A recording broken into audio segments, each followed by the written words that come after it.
السلام علیکم ورحمۃ اللہ وبرکاتہ۔ کل جو کچھ ہم نے پڑھا تھا اس کے بارے میں کیا یاد رہا آپ کو؟ تو بیسیکلی بات یہ ہوئی تھی کہ نیند اللہ سبحانہ تعالیٰ کی نعمت ہے اور نیند کا آنا اللہ کی نشانیوں میں سے ایک نشانی ہے، اور پھر اللہ سبحانہ تعالیٰ نے ان نشانیوں پر غور و فکر کرنے کے لیے بھی کہا ہے ہم کو، اور پھر یہ کہ ہمیں عملی طور پر اپنے نیند اور بیداری کے اوقات کو منظم کرنا ہے اور ان اوقات کو عبادت بنانا ہے۔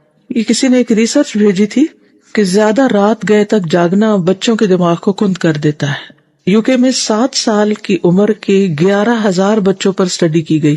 7 سال کی عمر کے 11,000 بچوں پر یہ ٹیسٹ کیا گیا، اور اس کے بعد یہ بات سامنے آئی، نمبر 1، جن بچوں کے رات کے سونے کے اوقات منظم نہیں ہوتے یا وہ رات کو 9 بجے کے بعد سوتے ہیں، یعنی دیر سے سوتے ہیں، ان کی ریڈنگ اور میتھس میں کم سکور آتے ہیں۔ دوسری بات یہ سامنے آئی کہ نیند کی کمی قدرتی جسمانی ردم کو متاثر کرتی، جس کی وجہ سے ان کی لرننگ کی صلاحیت بھی کم ہو جاتی، یعنی ایبلٹی کم ہو جاتی، ویکنس ہو جاتی ہے، اس میں یہ گراسپ نہیں کر پاتے ہوں گے نا پوری طرح۔ نمبر 3، یہ اثرات مجموعی طور پر لڑکیوں میں زیادہ تھے، مجھے لگتا ہے کہ عورتوں کو سونے کی زیادہ ضرورت ہوتی ہے۔ نمبر 4، یونیورسٹی کالج لندن کے پروفیسر جو اس ریسرچ کے لیڈ ہیں، ان کا کہنا تھا کہ سونے کے اوقات کا غیر منظم ہونا ایک کیوٹک فیملی سسٹم کو بھی ظاہر کرتا ہے کہ اس فیملی میں کوئی ڈسپلن نہیں، جس کے اثرات ان کے بچوں میں دیکھے گئے۔ لیکن ان فیکٹرز کو نکال کر بھی سونے کے اوقات کے اثرات بہرحال باقی رہے، یعنی ان کا گھر کا سسٹم جو بھی ہے، لیکن اس میں جو بھی کیاس ہے، اور اگر ان کا کوئی ڈسپلن نہیں ہے اور ان کی زندگی کا کوئی محور مقصد فوکس نہیں ہے، بس وہ اپنی خواہشات پہ جی رہے ہیں، تو بھی جو نیند کی کمی کے اثرات ہیں وہ بہرحال ان کے بچوں پر ہوتے۔ نہ صرف یہ کہ نمبر کم آتے بلکہ مزاج اور شخصیت پر بھی بہت اثرات پڑتے، کیونکہ جس شخص کی نیند پوری نہیں ہوتی وہ کیا ہوگا، اریٹیٹڈ ہوگا۔ جب اریٹیٹڈ ہوگا تو کوئی اس سے چھوٹی سی بات بھی پوچھے گا تو اس کا جواب کیا ہوگا، ریئیکشن کیا ہوگا، سیدھا جواب نہیں ملے گا، اس کے اندر قوت برداشت ہی نہیں ہوگی۔ قوت ہے نا، قوت برداشت کے لیے بھی قوت چاہیے نا، برداشت کرنے کے لیے بھی آپ کو ایک ہمت چاہیے، ورنہ آپ بات بھی برداشت نہیں کر سکیں گے تو زندگی کے بڑے بڑے بوجھ کیسے برداشت کر سکیں گے؟ پھر تو کچھ آسان نہیں ہوگا۔ پنجابی میں ایک لفظ ہوتا ہے چنک کر بولنا، سنا کبھی؟ کس کو پتا ہے چنک؟ یعنی کہ جس میں برداشت نہیں ہوتی، یعنی کسی نے چھوٹی سی بات پوچھی جو معمولی سا سوال تھا، معمولی سی کوئری تھی یا معمولی سی کوئی بات کی کسی نے، تو جواب میں ایک دم چیخ پڑنا، شاؤٹ کرنا۔ تو اس طرح کی کیفیات میں اور بھی کئی ریزنز ہوتی ہیں، لیکن ایک بہت بڑی وجہ نیند کی کمی، اور پھر نیند کی کمی سے چونکہ ڈائجسٹو سسٹم متاثر ہوتا ہے، اور پھر جب ڈائجسٹو سسٹم ٹھیک کام نہیں کرتا تو جسم کو پوری انرجی نہیں ملتی، جو ہم کھاتے ہیں وہ جسم کے لیے باعث سے قوت نہیں بنتی، جس کے نتیجے میں کسی کے اندر خون کی کمی ہو جاتی ہے اور کسی کے اندر کسی اور وٹامن کی کمی ہو جاتی، نتیجتاً پوری شخصیت متاثر ہوتی۔ سونا جو ہے وہ ہماری زندگی میں ایک بہت اہم مرکزی کردار ادا کرتا ہے پوری پرسنالٹی کو بیلنس کرنے کے لیے۔ پھر نمازوں میں جو کنسنٹریشن، اسٹڈی کی کنسنٹریشن تو چھوڑیں، جو جنت الفردوس حاصل کرنے کے لیے ایک بہت اہم چیز ہے کہ والذین هم فی صلاتهم خاشعون، کہ وہ اپنی نمازوں میں خشوع اختیار کرتے ہیں۔ تو خشوع آ نہیں سکتا اور خشوع پوری طرح ہو نہیں سکتا اگر ہم تھکے ہوئے ہوں، اگر ہم بھوکے ہوں، اگر ہمارا کنسنٹریشن لیول اچھا نہ ہو۔ اور پھر جو سونے کے وقت کے اندر سونا ہوتا ہے وہ کم سونا بھی بہت ہو جاتا ہے، اور اگر اس کے بغیر ہم سوتے ہیں فطرت کے خلاف جا کر ایسے اوقات میں سوتے ہیں جب سونا نہیں چاہیے یا جب سونا حماقت ہے، تو پھر نتیجتاً کیا ہوگا؟ حماقت والے کام کرنے والے پھر کیا کہلاتے ہیں؟ احمق۔ جو لوگ راتوں کو وقت پر نہیں سوتے اور پھر دن کو بھی مسلسل کام کرتے رہتے ہیں، ان کے کاموں میں ایررز بہت ہوتے ہیں، اور وہ تو ایرر کر دیتے ہیں لیکن ان کی ایرر ان کی نہیں ہوتی، وہ ملٹی پلائی ہو جاتی، بہت سے لوگ اس سے افیکٹ ہوتے ہیں۔ چلیے نیکسٹ لیسن۔ تو گویا سونا اللہ کی نشانیوں میں سے ایک نشانی ہے۔ ایک مومن کے لیے سونا عبادت بن سکتا ہے اگر وہ سنت کے مطابق ہو۔ تو آئیے دیکھتے ہیں کہ سونے کے آداب کیا ہیں، اور خصوصاً رات کے وقت سونے کے آداب۔ رات کو سونے سے پہلے نماز عشاء ادا کرنی چاہیے، اس سے قبل نہ سویا جائے اور نہ گھر والوں کو سونے دیں، کیونکہ نبی صلی اللہ علیہ وسلم نے اس کو ناپسند فرمایا ہے۔ حدیث میں آتا ہے، سیدنا ابو برزہ روایت کرتے ہیں، ان رسول اللہ صلی اللہ علیہ وسلم کان یکرہ النوم قبل العشاء، صحیح بخاری۔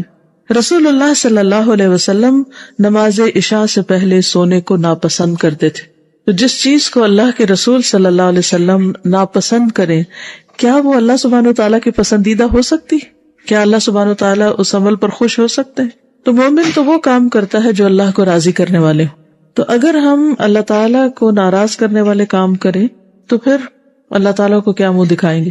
تو بہت سے لوگ جنہیں رات کو جاگنے کی عادت ہوتی ہے وہ عام طور پر یہ کرتے ہیں کہ مغرب کے لگ بھگ سو جاتے ہیں اور پھر جب ان کی تھکاوٹ پوری ہو چکتی ہے تو 9-10 بجے اٹھ جاتے ہیں اور پھر ساری رات جاگتے ہیں. اگر آپ کو جلدی بھی سونا ہے اور پھر رات کو اٹھ کے عبادت کرنی ہے، کو پڑھنا ہے، تو بھی عشاء سے پہلے نہ سوئے. سردیوں میں تو عشاء جلدی ہو جاتی ہے لیکن گرمیوں میں عشاء تھوڑی دیر سے ہوتی ہے اور کچھ ملکوں میں تو اور بھی زیادہ دیر سے ہوتی ہے. تو وہاں پر ریلی ایک ٹیسٹ ہوتا ہے عشاء تک خود کو جگا کے رکھنا. لیکن ایکسٹریم کیسز میں تو نماز جمع کرنے تک کی بھی اجازت دی گئی ہے، مگر عام حالات میں جیسے ہمارے ہاں ایک معتدل سا موسم ہوتا ہے، یہ معتدل ہوتی ہیں راتیں بھی، یعنی اپنے طول کے اعتبار سے بہت لمبی نہیں ہوتی اور بہت چھوٹی بھی نہیں ہوتی. مثلاً یہاں سے جب میں گئی ہوں یوکے تو مینچسٹر میں اس وقت 8:30 بجے صبح سورج نکل رہا تھا، اور مجھے یاد ہے کہ جب میں گلاسکو میں تھی تو تقریباً 8:45 کے قریب سورج نکلتا تھا صبح.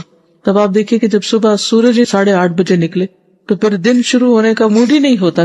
پھر اسی طرح 4 بجے مغرب ہو رہی تھی، obviously پھر 5:30 تک عشاء بھی ہو جاتی، لیکن پھر آگے صبح کتنی دیر سے ہوتی، تو ایک بڑا حصہ دن کا رات ہو جاتی. تو ہمارے یہاں ایسی مشکل نہیں ہے.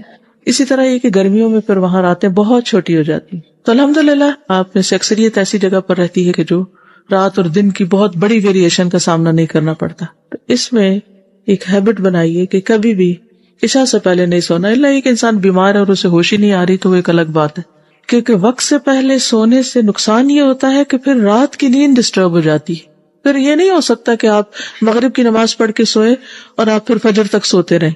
نماز تو بہرحال پڑھنی ہی ہے، لیکن اگر نماز نہیں بھی پڑھنی، بعض اوقات ایسا بھی ہوتا ہے کہ نماز نہیں پڑھنی اور آپ کہتے ہیں کہ اب تو میں سو سکتی ہوں، اب تو عشاء پڑھنی نہیں، تو بھی پھر آپ کی آدھی رات میں آنکھ کھل جائے گی، پھر آپ اٹھیں گے، پھر آپ دوسروں کو ڈسٹرب کریں گے اور صبح کے وقت پھر آپ پہ غنودگی آ جائے گی. جب سب اٹھ رہے ہوں گے تو آپ کو سونے کی ضرورت پیش آئے گی. تو ایسے میں پھر وہی مسائل جنم لیں گے جن کا ہم نے کل ذکر کیا تھا، تعلقات کی خرابی اور اینٹی سوشل ہونا اور طبیعت کے اندر ایک اریٹیشن کا پیدا ہو جانا، قوت برداشت کا کم ہونا وغیرہ وغیرہ. باقی نقصان تو جو ہے سو ہے. سب سے بڑی بات یہ کہ نبی صلی اللہ علیہ وسلم نے اس کو ناپسند کیا. تو جب شدید بھی سونے کو دل چاہے تو فوراً سوچے کہ اگر اس وقت اللہ کے رسول صلی اللہ علیہ وسلم میرے گھر میں ہوں اور وہ مجھے دیکھ رہے ہوں تو کیا میں جرأت کروں گی بستر کی طرف جانے کی؟ کبھی بھی نہیں. کبھی ماں باپ کے ڈر سے ہم نہیں جاتے بستر کے قریب، یا کسی بڑے کے یا کسی مہمان کی وجہ سے یا کسی اور وجہ سے. تو جس کسی کی وجہ سے بھی ہم نہیں سوتے تو اس سے زیادہ حقدار ہیں اللہ کے رسول صلی اللہ علیہ وسلم کہ ہم ان کے کہنے پر عشاء سے پہلے نہ سوئیں. پھر نماز وتر کا اہتمام کرنا. وتر رات کی آخری نماز ہے. تہجد کے لیے بیدار نہ ہونے کا اندیشہ ہو تو وتر پڑھ کر سوئیں. سیدنا جابر رضی اللہ عنہ سے روایت ہے کہ رسول اللہ صلی اللہ علیہ وسلم نے فرمایا، من خاف اللہ یقوم من آخر اللیل فلیوتر اولہ. صحیح مسلم. جسے اندیشہ ہو کہ وہ رات کے آخری حصے میں نہیں اٹھ سکے گا تو وہ رات کے پہلے حصے میں ہی نماز وتر پڑھ لے. اب آپ سوچ رہے ہوں گے کہ ہم تو سونے کی بات کرنے جا رہے تھے، تو یہ نمازوں کا ذکر کہاں سے آ گیا؟ عشاء کا ذکر، وتر کا ذکر، اس کا سونے سے کیا تعلق ہے؟ تو آپ بتائیں گے کیا تعلق ہے سونے سے؟ اگر ہم سونے کو عبادت بنانا چاہتے ہیں تو عشاء کی نماز پڑھے بغیر سونا عبادت پھر کیسے ہوگا؟ اور رات کا آغاز ہی ہم نبی صلی اللہ علیہ وسلم کے حکم کی خلاف ورزی سے کر لیں تو پھر عبادت کہاں سے ہوگی؟ یعنی جو شخص نماز عشاء پڑھے بغیر سو جائے یا وتر پڑھے بغیر سو جائے اور صبح اٹھنے کی نیت بھی نہ ہو، صرف فرض پڑھ کے سو جائے، تو کیا اس کی رات کی نیند عبادت بن سکتی؟ نہیں. ٹھیک ہے. تو کسی بھی کام کے کرنے سے پہلے اس سے جو فرائض ہیں یا واجبات ہیں یا سنتیں ہیں یا مستحب امور ہیں، ان سب کو کرنا ضروری ہے. ٹھیک ہے. پھر ہے جلد جاگنے کے لیے جلد سونا. صبح جلد جاگنے کے لیے نماز عشاء کے بعد سونے میں تاخیر نہ کریں اور غیر ضروری باتوں سے پرہیز کریں. عشاء کی نماز کے بعد ذکر الہی، علمی گفتگو، دینی مذاکرہ یا گھر والوں سے ضروری بات کے لیے جاگا جا سکتا ہے. ایسا نہیں ہے کہ بالکل جاگنا منع ہے یا اگر کوئی جاگ رہا ہے تو غلط کر رہا ہے یا کوئی حرام کام کا مرتکب ہو رہا ہے. ایسا نہیں ہے. اس میں اصل چیز کیا ہے کہ مفید کام ہو جو بھی کوئی کر رہا ہو. کیونکہ خاص طور پر اگر عشاء جلدی ہو رہی اور مرد حضرات جیسے انہیں جماعت سے نماز پڑھنی، تو وہ اگر 7 بجے نماز پڑھ کے گھر آ گئے اور سورج صبح 7 بجے نکل رہا ہے تو وہ 7 بجے بیڈ میں شاید نہ جا سکے.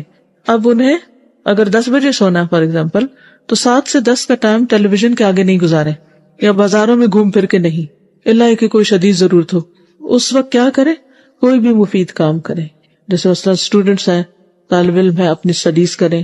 اسی طرح اگر باقی افراد ہیں تو ان کو بھی اس وقت میں اپنی فیملی کے ساتھ بیٹھ کر کچھ علمی مذاکرہ کرنا چاہیے. علمی مذاکرے میں دینی تعلیم بھی ہو سکتی ہے، یا اس کے علاوہ بھی کچھ پڑھائی ہو سکتی ہے، بچوں کے ہوم ورک وغیرہ ہے، یا کوئی بھی مفید کام کیا جا سکتا ہے. سیدنا ابو برزہ کہتے ہیں ان رسول اللہ صلی اللہ علیہ وسلم کان یکرہ النوم قبل العشاء والحدیث بعدہا. رسول اللہ صلی اللہ علیہ وسلم نماز عشاء سے پہلے سونا اور نماز کے بعد باتیں کرنا ناپسند فرماتے تھے.